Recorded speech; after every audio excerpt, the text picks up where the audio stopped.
오늘 주신 하나님 말씀은 구약성경 레위기 20장 1절에서 7절.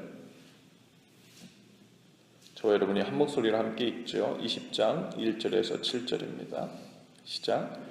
여호와께서 모세에게 말씀하여 이르시되 너는 이스라엘 자손에게 또 이르라. 그가 이스라엘 자손이든지 이스라엘에 거류하는 거류민이든지 그의 자식을 몰렉에게 주면 반드시 죽이되 그 지방 사람이 돌로 칠 것이요 나도 그 사람에게 진노하여 그를 그의 백성 중에서 끊으리니 이는 그가 그의 자식을 몰렉에게 주어서 내 성소를 더럽히고 내 성호를 욕되게 하였음이라. 그가 그의 자식을 몰렉에게 주는 것을 그 지방 사람이 못 본 채 하고 그를 죽이지 아니하면 내가 그 사람과 그의 권속에게 진노하여 그와 그를 본받아 몰렉을 음란하게 섬기는 모든 사람을 그들의 백성 중에서 끊으리라. 접신한 자와 박수무당을 음란하게 따르는 자에게는 내가 진노하여 그를 그의 백성 중에서 끊으리니 너희는 스스로 깨끗하게 하여 거룩할지어다. 나는 너희 하나님 여호와이니라. 너희는 내 규례를 지켜 행하라. 나는 너희를 거룩하게 하는 여호와니라. 아멘. 7절까지인데 제가 한 절을 더 읽었군요. 오늘 그 레위기 20장 말씀은요, 아주 가증스러운 죄악들에 대한 하나님의 엄중한 경고에 대한 말씀입니다. 당시의 그 이방 문화가요, 아주 악하고 음란하고 또 아주 창궐했었습니다. 그래서 하나님께서 그 음란한 문화 중에서도 아주 묵과할 수 없는 죄들을 아주 엄중하게 경고하시는 장면이 오늘 그 레위기 20장에 나와 있어요. 하나님께서 가만히 보면요, 특별히 우상 숭배하는 죄들을 너무 싫어하시는데 그 죄에 관해서 하나님께서 엄격한 규례를 만드시죠. 그리고 아주 강하게 말씀하시고 집요하게 말씀하시고 그리고 아주 엄중하게 경고를 하고 계세요. 하나님께서 왜 그러실까? 왜 그렇게 무섭게 집요하게 반복적으로 이렇게 우상숭배를 비롯한 이 가증스러운 죄에 관해서 말씀하실까?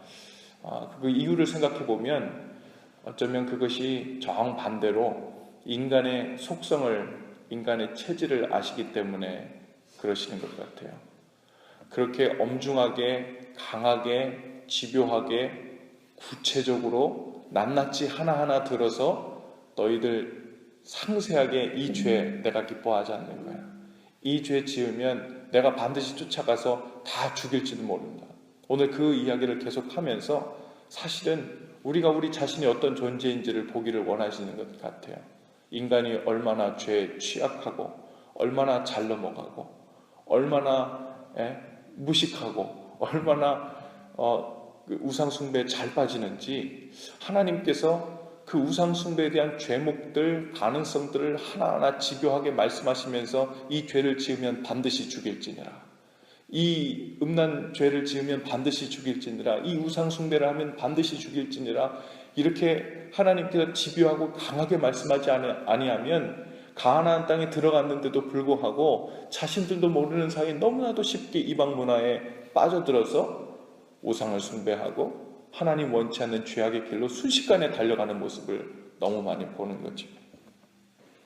하나님께서 그들이 영적으로 멸망하고 하나님 원치 않는 길로 달리기는 것을 원치 않으시기 때문에 하나님께서 미리부터 그 가능성이 아주 취약한 부분들을 가지고 아주 강하게 말씀하는 거죠.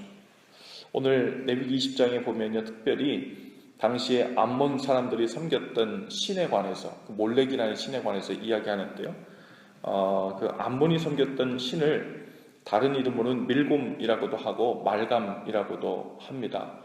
또 몰렉이라고 하는 이 신은요, 당시에 청동으로 만들어졌는데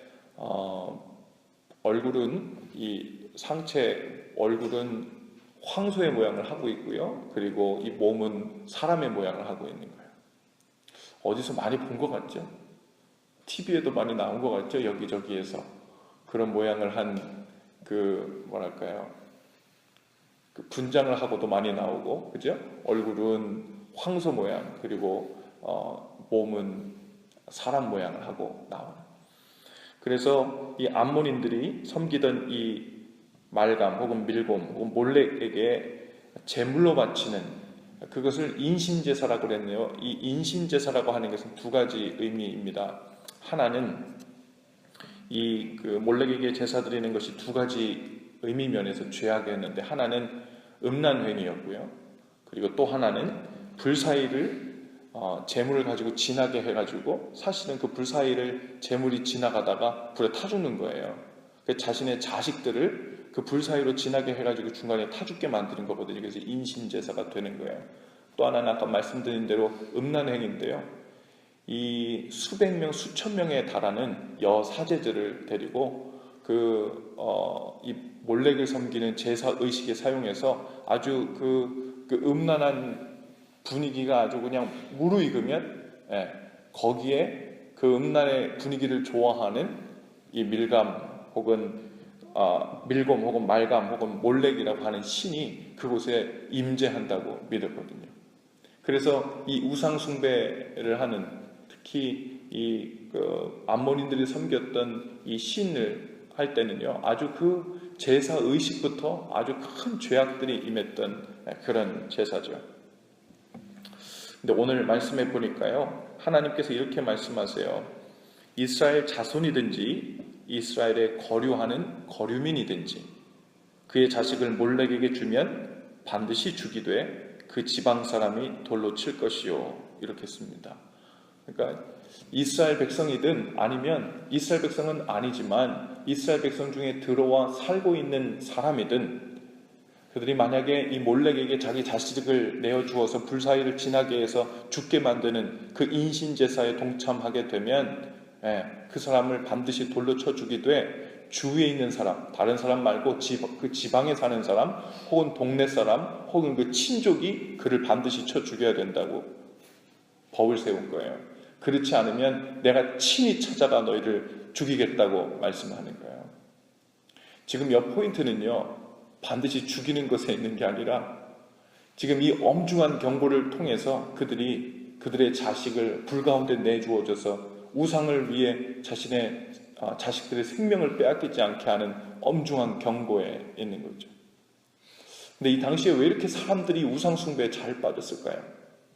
왜 이렇게 이방신들이 제사하는 것에 그렇게 빠졌을까? 생각해 보면요, 그럴 만도 합니다. 왜냐하면 우리가 하나님을 섬기는 것은요, 사실 하나님과 동행하고 하나님께서 주시는 그 평강과 기쁨 가운데 풍성하게 교제하면서 살면 그 기쁨을 잘 알지만, 언뜻 그냥 율법적인 신앙생활만 하고 하나님께서 명령하셨으니까 하는 거지, 주일날 예배드리라니까 하는 거지, 새벽기도 나 기도하라니까 하는 거지, 마치 두려운 마음으로 율법을 지키듯 신앙생활을 하는 사람들에게는 여호와 하나님을 섬기는 것만큼 재미없는 일이 없어요.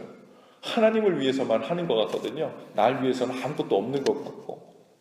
그런데 당시에 그 이방신을 섬기는 모습에는 신도 섬기지만 나에게도 아주 큰 베네핏이 있는 그런 형식이거든요. 어떤 게 있어요?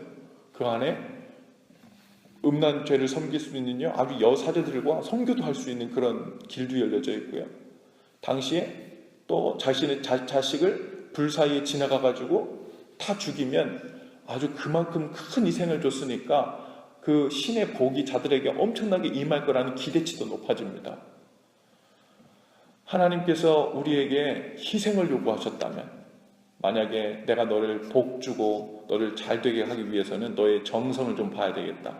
그러니까 와가지고 네 자식이든 누구든 와서 사람을 인간 제물로 바쳐라, 이렇게 쓰면요, 그 말 따라가지고 다른 사람들은 무지 많을 겁니다. 왜냐면요, 설마 그런 사람이 있을까 싶지만 사람이 그래요. 사람이 무언가 자기에게 좋은 것을 받으려면 그 기대치가 자신이 희생한 것, 내가 해낸 것, 내 성과에 딸려가지고 그 기대치가 높아지거든요. 그러니까 당시 이방신을 섬기는 제사의식은요, 아주 자극적이었어요. 아주 쾌락적이었죠. 그리고 거기에다가 복이 나에게 엄청나게 임할 것 같은 기대치도 높아졌어요. 그러니까 이것이 아주 자신에게도 아주 베네핏이 아주 많고 뭐 그러다가 하나님도 좋아하시면 좋은 거고, 결국은 하나님이 기뻐하시는 제사의식이 아니라 신이 좋아하는 게 아니고요, 자기가 좋아하는 게 먼저예요. 그것이 이방신을 섬기는 제사의식의 첫 번째 특징이에요. 자기가 좋아하는 건 먼저.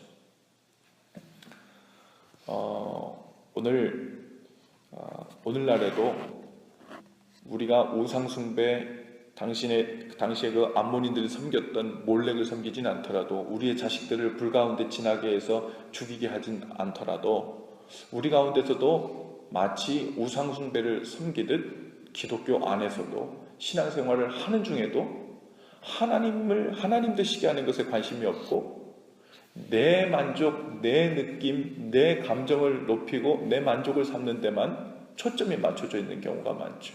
그것 또한 우상숭배적인 신앙생활이라 할 수 있는 거예요. 하나님께서 기뻐하시는 그분의 명령을 준행하고 주님과 동행하는 가운데 그분의 뜻을 구하며 내 삶을 바꿔가는 삶이 아니라, 내 감정을 만족시키고 그리고 아주 카탈시스를 느끼고 그리고 내 가운데 뭔가 신비하고 자극이 되고 떨리는 그 느낌을 위해서만 우리가 쫓아다니는 신앙생활이 된다면, 그건 역시 하나님을 위한 것보다 나를 위한 베네핏, 나를 위한 영적인 베네핏을 구하려고, 뭐 그것이 하나님께 도움이 되고 하나님 좋아하신다면 더 좋고, 이런 식이 될 수 있는 거죠. 오늘 후반절에 6절에 보면요, 거기에 보면 접신한 자와 박수무당을 음란하게 따르는 자에게도 내가 진노하여 그를 백성 중에서 끊으리니 라고 말씀하고 있거든요. 여기서 나오는 접신한 자와 박수무당을 다른 말로 하면 아주 거짓된 신비주의를 얘기하는 거예요. 거짓된 신비주의. 이 거짓된 신비주의도 하나님께서는 영적인 간음으로 치부하셨습니다. 우리가 신앙생활을 할 때 하나님 안에 들어와 주님을 기쁘시게 하고 또 주님의 뜻을 따르며 산다고 하지만, 우리의 그 방식이 자칫 잘못하면 여전히 자기중심주의에 빠지고 내가 원하는 감정이든 느낌이든 혹은 그 어떤 유익이든 그것을 구하는 것으로부터 신앙생활이 계속해서 집중되게 되면, 우리도 모르는 사이에 우상숭배적인 그리고 영적 간음을 행하는, 어쩌면 소머리 사람 몸은 안 한 신일지 모르겠지만 우리 안에 그것이 무엇이 됐든 뭐 하나님이 뭐가 됐든 간에 나는 이게 좋아, 나는 이게 만족스러워, 나는 이게 내 방식이야, 그리고 따라갈 수 있다는 거예요.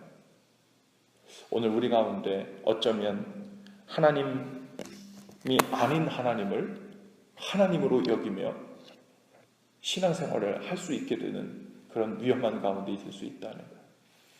오늘 특별히 그의 자식을 몰렉에게 주면 반드시 죽이되 그 지방 사람이 돌로 칠 것이요 라고 했는데요, 그 지방 사람이 돌로 치라는 말, 그 말이 아주 중요합니다. 왜 하필 그 지방 사람, 동네 사람, 친족 혹 가족들이 돌로 치라 그랬냐? 요즘엔 이슬람에서도 아직도 그런 일이 자행되고 있죠. 이슬람에서는 아직도 하루 자고 일어나면요, 주변에 손목이 잘린 사람들, 그런 사람들이 수도 없이 나타난대요. 당시에는 그냥 실제로 남의 것을 훔치면요, 손목을 자르는 거예요. 율법에 따라서. 그 엄중한 경고가 아직까지도 문자 그대로 실행되고 있죠. 우리도 그렇게 해야 된다는 말이 아니고, 하나님께서 우리에게 얼마나 놀라운 은혜의 길을 열어주셨는지 몰라요. 지금은 우리에게 이런 죄가 있을 때 당장에 죽이는 일보다 어떤 길이 먼저 펼쳐졌어요? 은혜의 길이 먼저 펼쳐졌잖아요. 용서의 길이 먼저 펼쳐졌잖아요. 그렇다고 이것이 이제는 큰 죄가 아닌 게 되었다는 말이 아닙니다. 오히려 우리에게 하나님께로 돌아갈 은혜의 길을 열어주셨으니 그 은혜의 길을 감사히 여기고 서둘러 돌아가고 서둘러 권고해서 그 죄의 길, 영적 간음, 우상숭배에 있는 자들이 주님 앞으로 돌아올 수 있도록 도우란 얘기입니다. 누가 도우라고요? 그 지방 사람들이, 그 동네 사람들이, 그 친지 가족들이 도우라는 이야기입니다. 참 누군가 그 죄악에 빠졌을 때 그리고 영적 간음과 또 우상숭배에 빠졌을 때 그들을 하나님께로 돌이키라고 권고하는 일이 결코 쉽지 않습니다. 그렇죠? 좋은 말만 해도 관계를 유지하기가 쉽지 않은데 너 죄인이라고, 당신 잘못하고 있다고, 그러다 큰일 난다고 이러고 나아가면 얼마나 참 쉽지 않겠어요. 그래서 지혜도 필요하고요. 그래서 하나님께서 만들어주신 상황도 필요하고요. 전번에 한번 저도 간증을 한 적이 있지만 저희 아버님 돌아가실 때 아버님한테 복음을 전하려고 하니까 그게 마음에 얼마나 큰 부담이 되는지 몰라요. 인간적으로 보니까 아버님은 지금 암에 걸리셔서 막 돌아가시기 일부 직전인데 거기다 대고 아버님 사랑합니다 한 번 더 얘기하는 것도 지금 모자랄 판에 와서 복음을 전한답시고 막내 아들이 와가지고 막 얘기하면 어떻게 생각하실까? 야, 저는 지금 아버지가 지금 생사를 오가는 중에 자기 종교나 얘기하려고 저러고 와서 앉아있나 이렇게 생각할 수도 있겠다. 인간적으로 보면. 그런데 사람 편에서 보면 그렇습니다. 그런데 깨닫게 하시고 변화시키고 하는 일은 누구에게 달려있어요? 하나님께 있어요. 그래서 우리에게 지혜가 필요하지만 우리 주위에 그 죄악 가운데 빠진 자들 있으면요, 그리고 우리가 그 지방 사람에 속한 사람들이라면 우리가 그들을 위해 기도해주고 그들을 위해 권고하고 또 그들을 지혜롭게 하나님께로 인도하고 돌이키는데 책임이 있는 사람들입니다.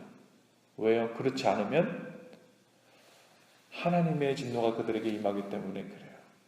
못 본 채 하고 지나가거나 혹은 그냥 당연스레 여긴다면 그것은 하나님께서 우리에게 맡기신 사명들을 거부하는 일입니다. 오늘 말씀을 돌아보면서 오늘 우리가 혹 몰래계계 제사하듯 우리가 이방신들의 그 제사의 방식이 우리의 신앙생활에 이렇게 점층적으로 들어와 스며들고 있는 것은 아닌지 돌아보시고 또 우리 주위에 이 죄로부터 나와야 될 사람이 있다면 오늘 그들을 위해서도 중보하시고 기도하시고 또 그들을 권고하여 주님께로 인도하는 은혜가 우리 가운데 있게 되기를 바랍니다. 함께 기도하십시다. 좋으신 주님, 우리 안에 반드시 없어져야 될 죄악들, 그리고 하나님을 섬기되 나의 방식대로 섬기는 우상숭배적인 신앙이 혹 틈타 있다면 주님 우리로 깨닫게 하시고 우리로 하여금 그 길에서 벗어나 하나님을 참으로 하나님 되게 섬기는 은혜로 인도해 주옵소서. 주께서 우리 마음 가운데 열어두신 그 은혜의 길을 감사히 받아 주님 우리에게 맡겨주신 귀한 사명, 특별히 죄악 가운데 빠진 우리 형제 자매들, 그들을 위해 중보하고 기도하고 또 그들을 주님 앞으로 인도하기 위하여 지혜롭게 힘쓰는 은혜가 있도록 성령님 우리를 인도하여 주시옵소서. 예수님의 이름으로 감사하며 기도합니다. 아멘.